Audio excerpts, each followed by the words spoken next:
El sector cultural está ante un auténtico reto de supervivencia. Eso dice una carta publicada por un grupo de referentes de nuestro país bajo el nombre Compromiso por la Cultura. En ese texto advierten sobre la compleja situación que atraviesa este sector y solicitan medidas urgentes.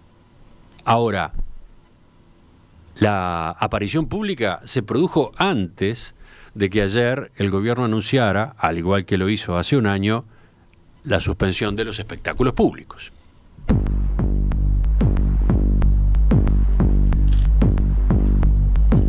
La carta ha ido sumando adhesiones, ya tiene unas 13.000 firmas, pero en primera instancia fue impulsada por Rubén Rada, Emiliano Branchiari, de No Te Va a Gustar, Laura Canoura, Jorge Drexler, si buscamos nombres de la música, gente del teatro como Sergio Blanco y Gabriel Calderón, del cine como el actor César Troncoso y la guionista y novelista Inés Bortagaray, o el gestor cultural Gerardo Grieco, entre otros.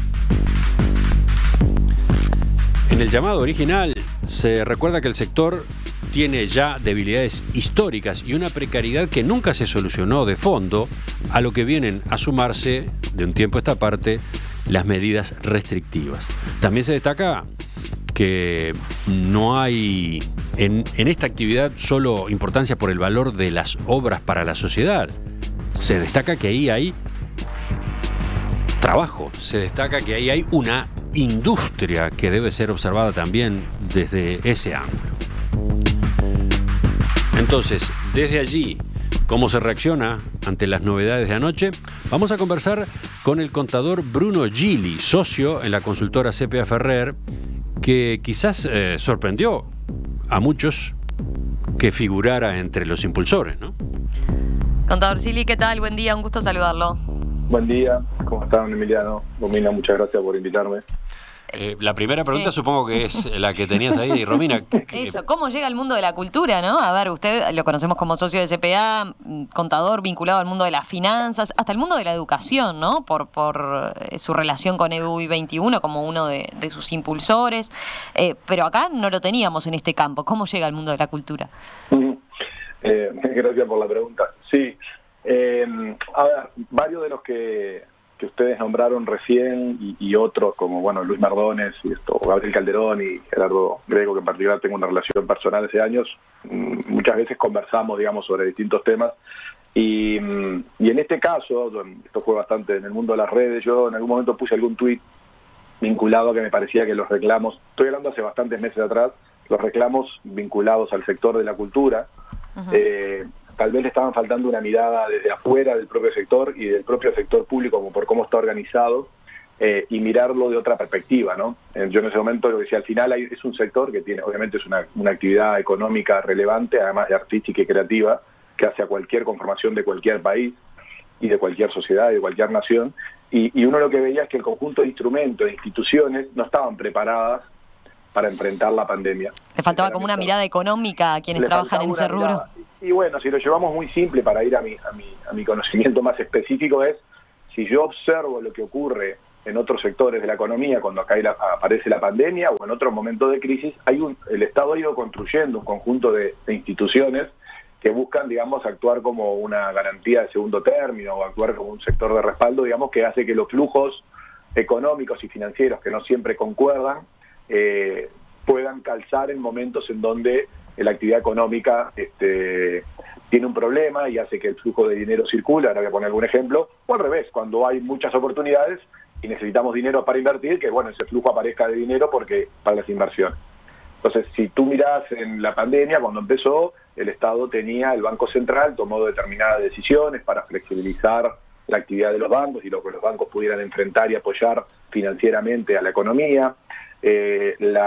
Existió la ANDE como institución, desarrolló una plataforma de trabajo para apoyar a las empresas, a las pymes. El SIGA, el sistema de garantías, se capitalizó hasta $500 millones en capacidad para llegar hasta casi $2.000 millones para garantizar préstamos, para que pudiera el flujo de dinero de la banca pudiera ir a la empresa, a pesar de que hoy económicamente estaba en problemas. Los trabajadores tienen el seguro de desempleo, en algunos sectores muy organizados como la construcción, rápidamente el sector trabajador, empresarial y el Estado, que están muy acostumbrados, lograron acuerdos de cómo trabajar. Es decir, uno ve que hay un despliegue de instrumentos que le ponen un colchón, digamos, matizan la crisis que obviamente siempre afecta a todas las partes. Cuando uno mira el sector cultural, se encuentra con un sector muy disperso, muy variado, obviamente, porque tú mismo nombraste personas que vienen de la música, del arte audiovisual, la escultura, digamos, el cine, etcétera. Es muy disperso, el arte callejero, el carnaval, es muy dispersa la situación, más profesionales, menos profesionales, pero que hacen a la esencia. Eso está muy disperso también institucionalmente en Uruguay, entre el gobierno central y las intendencias, hay poca coordinación. Esto es un diagnóstico que venía de antes, ¿no? Claro. Sí, y por lo que usted dice... Ellos le llaman, hay un archipiélago muy fraccionado, y lo que uno se enfrentaba es que no había ninguna respuesta automática, salvo mantener los fondos que había, que podemos charlar después algunas cosas. Y bueno, mi reflexión sobre eso lo llevó a uno de ellos a invitarme a una charla al grupo promotor, donde estaba también Diego Traverso, que es un músico y un economista de la cultura, que él sí efectivamente es un experto en economía de la cultura, y además tiro el chivo que el viernes creo que lanza su disco solista. Empezamos a trabajar, me invitaron, yo les di mi visión de cómo veía el tema, cómo los podía ayudar. Yo tenía alguna experiencia, yo trabajé muchos años, trabajo con la industria audiovisual. La industria audiovisual en Uruguay es una industria bastante más organizada y más empresarial genéricamente que el resto de los sectores de la cultura. Ellos tienen, digamos, han conseguido cosas importantes, ¿no? Por ejemplo, recuerden que el año 2019 yo participé bastante en eso con ellos, los ayudé a trabajar en ese proyecto que fue argumentar y conseguir el tax free, ¿no? Es decir, la posibilidad de adelantar fondos para que películas internacionales se hagan en Uruguay y ser competitivo con Colombia, con Chile, con Sudáfrica, con Polonia. Lo que ayudó a dinamizar ese sector. Lo cual dinamizó mucho y lo aprobó el otro gobierno. Este gobierno lo tomó, enseguida hubo reuniones al principio de la asunción del gobierno de la calle y también lo vieron con muy buenos ojos y bueno, y de hecho lo anunciaron Paganini, ministro de Industria, y Pablo Silveira de Cultura rápidamente y lo potenciaron. Y entonces hay posibilidades de pensar institucionalmente estas cosas. Entonces mi aporte es ese, es darles o intentar ayudarlos desde la construcción de una política pública en diseñar instrumentos que ayuden, digamos, a potenciar. Ellos tienen dos problemas hoy, cualquiera, obviamente tiene un problema de impacto muy fuerte hoy en toda su actividad económica. De hecho, si miramos la medida de ayer, obviamente de nuevo educación y las actividades culturales van a ser muy afectadas. Así que la aspiracional que tiene este grupo ahora es, de hecho no es un sindicato, no está planteado como agremiación, es un conjunto de personas del arte, de la cultura y algunos ciudadanos preocupados por la cultura que proponen una mesa de diálogo. Por eso el documento no da ninguna solución. Ese era un aspecto que le iba a preguntar, ahí está, ¿no? En la carta no se plantean medidas, ¿no? Llaman a un camino de diálogo, pero ¿qué es lo que se imagina usted? Bueno, primero que nada, eso fue una discusión que tuvieron muchos ellos. Yo compartí que no querían poner medidas para no generar, digamos, un obstáculo al debate, digamos, ¿no? Entonces, es un llamado al sistema político. Esto incumbe al gobierno central, a las intendencias, a las instituciones que están relacionadas, a otra parte, a discutir la coyuntura y aprovechar para discutir, imaginar un plan futuro de la cultura. Esto está ocurriendo en casi todas partes del mundo, ¿no? Si ustedes no se observaron estos días, fue la asamblea anual del BID en Colombia, la inauguró obviamente el presidente del BID y el primer orador fue el presidente de Colombia, y el presidente de Colombia habló 20 minutos sin libreto, espontáneamente, y lo único que habló fue de las industrias creativas y de la cultura, 20 minutos, de por qué eran relevantes. O sea, hoy está en la agenda en todas partes del mundo, cualquiera que ingresa hoy a Europa o organismos internacionales, esos temas. Entonces, la mesa tiene dos objetivos: discutir la coyuntura y ver si es posible canalizar esfuerzos, ya sean monetarios y no monetarios, para minimizar el impacto en el corto plazo, poder canalizar fondos de alguna manera que permitan este desfasaje entre el momento y el futuro, porque esto va a volver a tener un nivel de actividad. O sea, la cultura, las estimaciones, las mejores las tiene hecha Diego Traverso. Estamos hablando que entre el sector mercado y el no mercado de la cultura estamos hablando por lo menos de 80, 90 millones de dólares. Eso está obviamente hoy muy venido a menos, pero eso se va a recuperar y parecería que uno debería poder ver mecanismos de adelantar fondos inteligentemente que puedan, digamos, corregir eso. Y por otro lado, empezar a pensar algo más de fondo, que es que haya una política más holística, más sistémica, más comprensiva de cómo desarrollar este sector para un país que es muy relevante, porque al final Uruguay, tú me preguntabas al inicio por qué estaba en esto y señalaste lo de 21. Yo creo que hay 3 sectores, y es lo que a mí me convoca, que de hecho también trabajo bastante con ellos, que es con la cultura, ciencia y educación. Para mí es una triada que está ahí arriba y que hay mucho para hacer y que además depende de nosotros, no depende de si llueve para que crezca o no el grano, y no depende si el dólar sube o baja para ver si somos más o menos competitivos, depende de lo que hagamos. Ese es mi motivacional, digamos, de por qué ayudarlos. Obviamente que después tengo con la cultura un vínculo como consumidor, digamos, de productos culturales.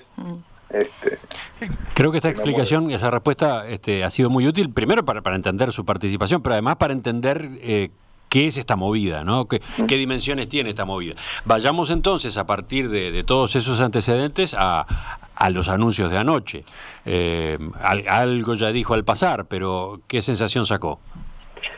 Bueno, yo ayer después de escucharlo me prometí que iba a tener algunas horas de pensar para no subirnos todos a opinar rápidamente. A ver, perdón, la pregunta no es sobre todo el paquete de anuncios, sino específicamente sobre lo que tiene que ver con espectáculos públicos. La sensación no es... A ver, yo creo que a ver, todos esperábamos una respuesta de que iba a haber un par de semanas de baja de la movilidad. Parecería que era una decisión que uno esperaba que iba a ocurrir. Había, desde tanto de la ciencia como del sistema político en general y de los ciudadanos, es cierto. Así que eso estaba un poco esperable. Lo que después está la discusión si es parejo o no, pero bueno, ese es otro tema. Respecto a lo que estamos hablando ahora, yo creo que es la oportunidad para que, una vez que nosotros estos días estemos presentando la carta a las autoridades formalmente, ya con más de 13.000 firmas, es solicitar esa mesa de diálogo y ponerse a trabajar sobre el tema y urgente a resolver el problema. Porque nosotros tenemos un diagnóstico que el año va a ser complicado. Pues yo, de hecho, buscaba algún tuit que había puesto hace unos cuantos meses. Yo creo que el 2021 era obvio que iba a ser un año complicado.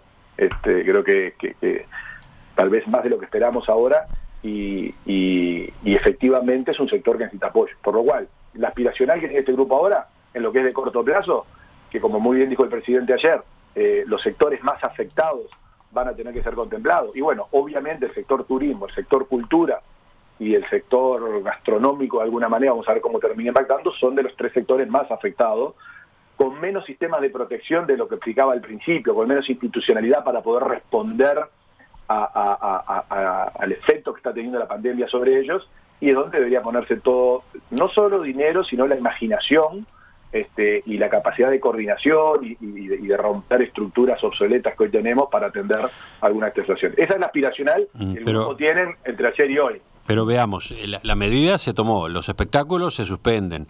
Entonces, ¿qué tipo de compensación, apoyo, respaldo debería adoptarse? Tenemos el antecedente del año pasado, ¿no?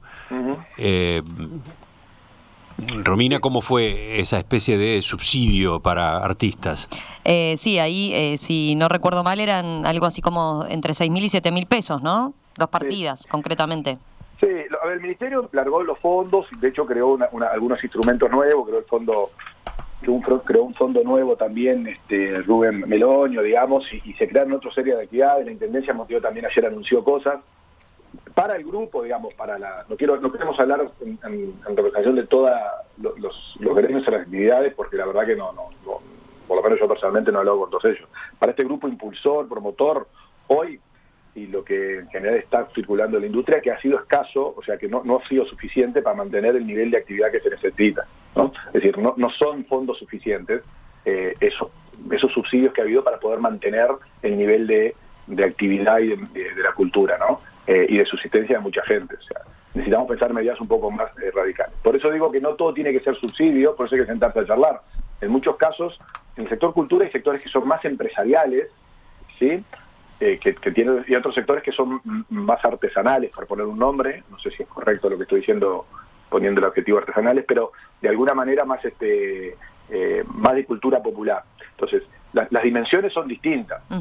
Si vamos por el sector más empresarial, que está obviamente no puede tener la actividad, están necesitando un apoyo bastante más fuerte, porque acá hay un tema que es relevante y lo que te querés que señalar. Acá el Estado, uno puede ser muy liberal o más estatista, esto no hace el tema. Pero todos estamos acordando que al final funciona el mercado de alguna manera.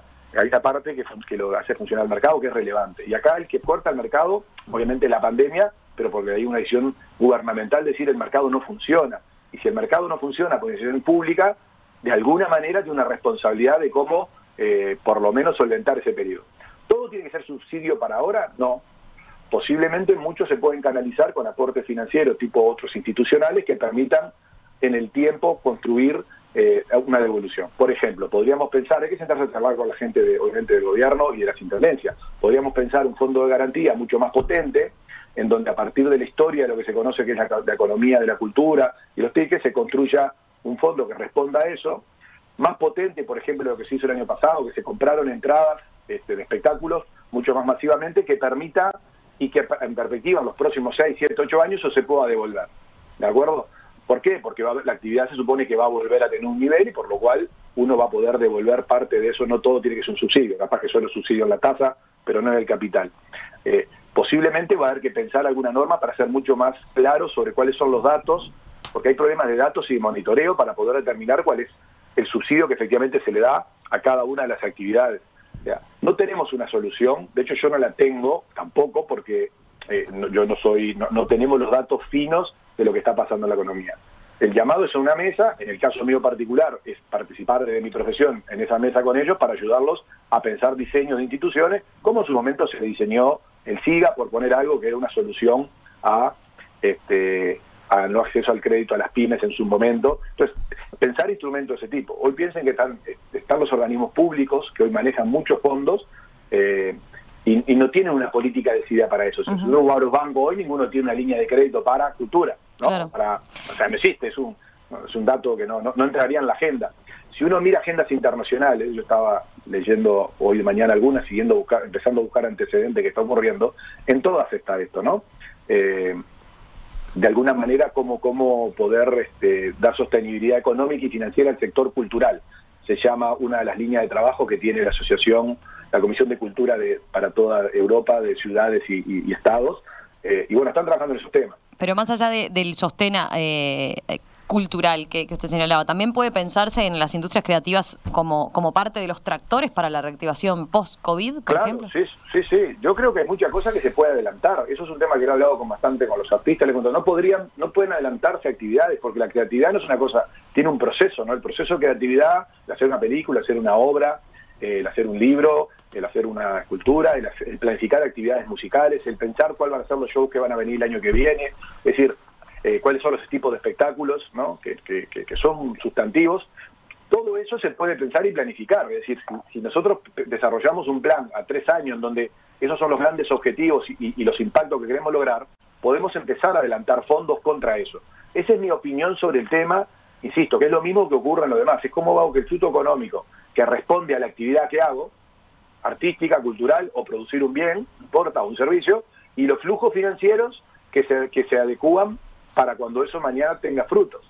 Lo que no podemos esperar es que esto quede quieto un año. O sea, uno puede pensar, acá hay riesgo de perder mucho talento, hay riesgo de perder mucha presencia de Uruguay en esta industria, porque otros países se están moviendo. Colombia está moviéndose mucho en esto. O sea, acá hay mucha actividad acá también de competitividad internacional sobre el tema de la cultura. Entonces, y si miramos lo que pasó con la industria audiovisual, por volver a algo más bien cercano, y que lo conozco muy de cerca porque desde la primera ley de mecenazgo para el sector siempre ha estado vinculado a esos avances que ha tenido la industria asesorándolos, ellos lograron encontrar un instrumento que dinamizó.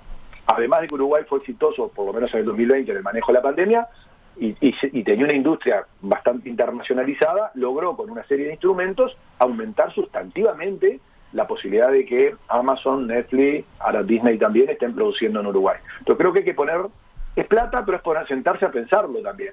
Y nadie tiene una solución mágica. Yo no la tengo, ni creo que la tengamos. Pero creo que si nos sentamos a pensar, es un sector en donde la inversión que se haga va a ser muy redituable, además de que, digamos, que hacia un país, digamos, una nación, que es lo que sucede con su cultura.